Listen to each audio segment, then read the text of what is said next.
Herkese merhabalar.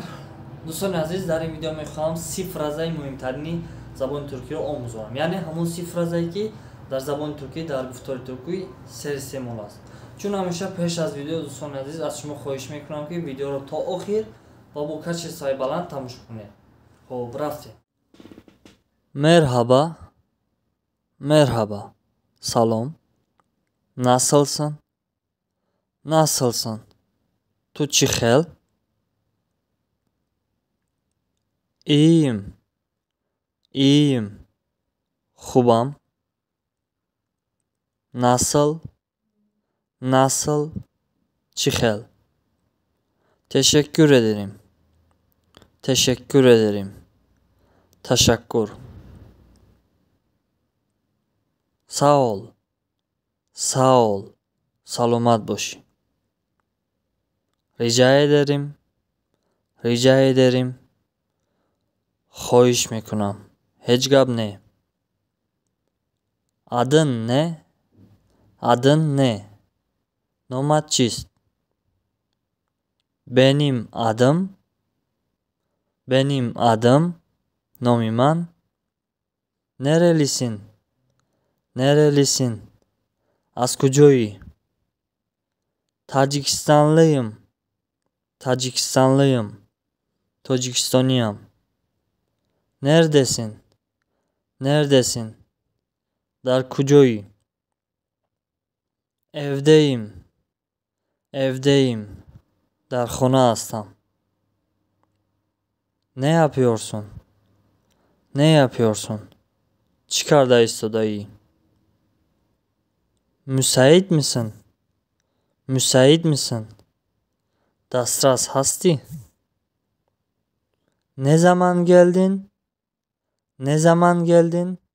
Kay omadi. Dün geldim. Diruz omadam. Niye geldin? Çara omadi. Sana ne? Batuçi. Nereye gidiyorsun? Bakujo meravi. İşe gidiyorum. Bakor meravam. Hasta mısın? Bemor hasti. Hastayım. Bemor hastam. Git buradan. Ravazinco. Gitmiyorum. Nameravam. İstiyor musun? Mekhohi?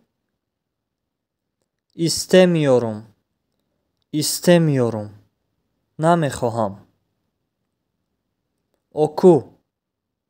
Oku. Bikhon. Beni dinle.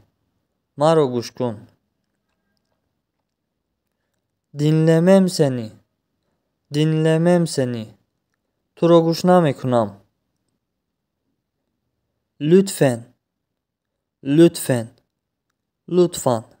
این بودن دوستان عزیز یک چند فرازه مهمترین یعنی در گفتار ترکی. دوستان عزیز اگر که با شما کدام از این فرازه ها پسند آمد یا اینکه کدامش در ذهن شما تستر جا شد در کامنتاری خواهش میکنم که فکرتان رو نویسید.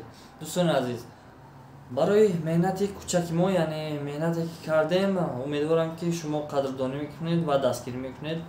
تا ویدیوی بعد görüşürüz.